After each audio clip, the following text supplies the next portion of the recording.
Hello दोस्तों, आज की वीडियो में आप सभी लोगों का वेलकम है। दोस्तों, आप सभी को पता ही है कि जैसा कि 26 दिसंबर यानी आज की डेट से यूपी पुलिस का डॉक्यूमेंट वेरिफिकेशन और पीएसटी स्टार्ट हो चुका है। तो आप सभी लोगों ने हो सकता है मेरे चैनल पर रिव्यू देखा भी होगा, हो सकता है काफ़ी क्वारीज सॉल्व भी हो गए। फिर भी मैं देख रहा हूँ कि कुछ कॉमेंट्स आए हैं और काफ़ी छात्रों में ईडब्ल्यू से रिलेटेड काफ़ी क्वारीज हैं। उन क्वारीज को आज की वीडियो में आप सभी सॉल्व करने वाला हूँ, जो कि रिव्यू के माध्यम से मुझे इन्फॉर्मेशन मिली है उसी बिहार पे। तो सबसे पहले सबसे ज़्यादा जो क्वारीज आ रही है इस चीज़ की आ रही है कि ईडब्ल्यू सर्टिफिकेट सेंट्रल का बना होना चाहिए या स्टेट का बना होना चाहिए, मतलब कि कौन सा एक्सेप्ट कर रहे हैं। तो देखिए, आज के रिव्यू के माध्यम से जो मुझे पता चला है कि दोनों ही एक्सेप्ट हो रहे हैं, लेकिन प्रायोरिटी स्टेट वाले को ही दे रहे हैं और स्टेट की वैकेंसी है तो जाहिर सी बात है प्रायोरिटी उसकी ही रहती। लेकिन फिलहाल आज का ऐसा कोई भी केस देखने को नहीं मिला है कि सेंट्रल या स्टेट का कोई भी रिजेक्ट किया गया, दोनों ही एक्सेप्ट हो रहे हैं। तो इसमें कोई भी टेंशन की बात नहीं, आपका जो भी बना है आप उसे ले जा सकते हैं।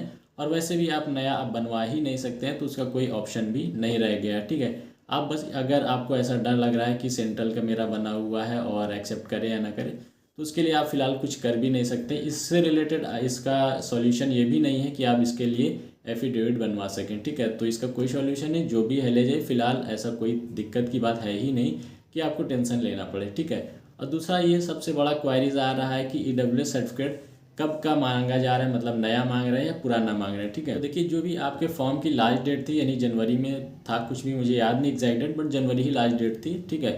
तो जनवरी 2024 जो लास्ट डेट थी उस समय तक का बना होना चाहिए, उसके पहले तक का यानी कि, और जो फॉर्म आपने भरा है उसके पहले का भरा होना चाहिए। मतलब उसके बाद यदि आपने बनवाया है तो जाहिर सी बात है दिक्कत होने वाली। और ऐसा केस देखने को भी मिला है, रिव्यू के माध्यम से मुझे पता चला है कि एक लड़की थी जो इसका ईडब्ल्यूएस नया बनवा रखा था, मतलब पुराना उसके पास अवेलेबल नहीं था लेकिन उसको रिजर्वेशन मिला हुआ था, ठीक है। लेकिन आज की डेट में जब उसका लिया गया, मांगा गया, तो नया ही उसने अपना मतलब दिया वहाँ पे सर लोगों को, तो उनको जो है यूआर में ही काउंट कर लिया गया, मतलब ईडब्ल्यूएस का उन्हें बेनिफिट नहीं मिल सका है, ठीक है।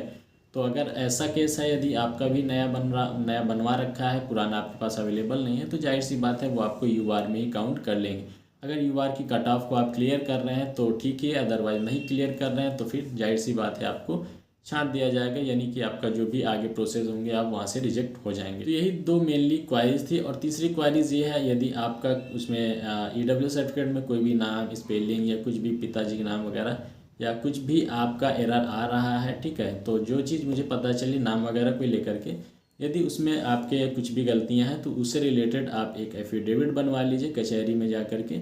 आप 100 रुपये के स्टाम्प या 50 रुपये के स्टाम्प पे बनवा सकते हैं। रिव्यू के माध्यम से मुझे 100 रुपये का स्टाम्प का पता चला है, बट आप 50 वाला भी बनवा सकते हैं, वो भी एक्सेप्ट हो ही जाते हैं, ठीक है। लेकिन जो 100 का मुझे रिव्यू के माध्यम से पता चला है, तो फिलहाल तो अभी मैं यही कहूँगा कि 100 वाला ही बनवाइए, ठीक है। क्योंकि इस सेंटर पे तो 100 वाला ही एक्सेप्ट हो रहा है, हो सकता है कहीं 50 वाला भी एक्सेप्ट हो रहा, तो एक्सेप्ट तो वैसे सभी हो जाते हैं। मुझे नहीं लगता है कि इसमें कोई भी दिक्कत आती होगी, ठीक है। तो आप फिलहाल बनवा लीजिए, चाहे 100 वाला बनवाइए चाहे 50 वाला ही, ठीक। तो ये तीसरी क्वारीज थी। और चौथी क्वारीज अभी एक छात्र की मैंने देखा था, कमेंट में था कि फ़ोटो में अगर मोहर या सिग्नेचर नहीं हुआ है ईडब्ल्यू सर्टिफिकेट के, तो उस केस में क्या हो रहा है। तो देखिए, इससे रिलेटेड मुझे आज का कोई ऐसा रिव्यू नहीं मिला है। मैं कोशिश करूँगा आने वाले दिनों में इस क्वारीज को आपकी सॉल्व करूँ। आपको यूट्यूब या टेलीग्राम के माध्यम से अपडेट मिल जाएगा, जो कि टेलीग्राम चैनल की लिंक आपको डिस्क्रिप्शन में मिल जाए। लेकिन अगर मैं अपने एक्सपीरियंस की बिहाफ पे बात करूँ तो फ़ोटो, यदि फ़ोटो पे आपका साइन मोहर नहीं है तो मुझे नहीं लगता है कि कोई बड़ा इशू है, ठीक है। फिर भी आप चाहें तो अपने संतुष्टि के लिए उसके लिए एफिडेविट बनवा सकते हैं। बाकी एग्जैक्ट रिव्यू मैं कोशिश करूँगा आगे आने वाले दिनों में इसको कवर करने की, ठीक है। तो आप अपडेटेड रहिए, मेरे चैनल पे बने रहिएगा, आपको इन्फॉर्मेशन मिल जाएंगी। तो दोस्तों, यही ईडब्ल्यू से रिलेटेड सारी क्वारीज थी। और एक क्वारी ये भी है हिंदी इंग्लिश। तो देखिए, इंग्लिश तो सेंट्रल का होता है, जाहिर सी बात है, और हिंदी जो है वो स्टेट का होता है। तो ये क्वारीज आपका सेंट्रल और स्टेट वाले से ही क्लियर भी हो गया होगा। तो दोस्तों, ऐसे ही वीडियोस पाने के लिए चैनल सब्सक्राइब करके बेल नोटिफिकेशन ऑन कर लीजिएगा। बाकी आपको आगे आने वाले दिनों में वीडियोस मिलती रहेंगी। चलिए दोस्तों, मिलते हैं नए वीडियो में। Thank you, bye.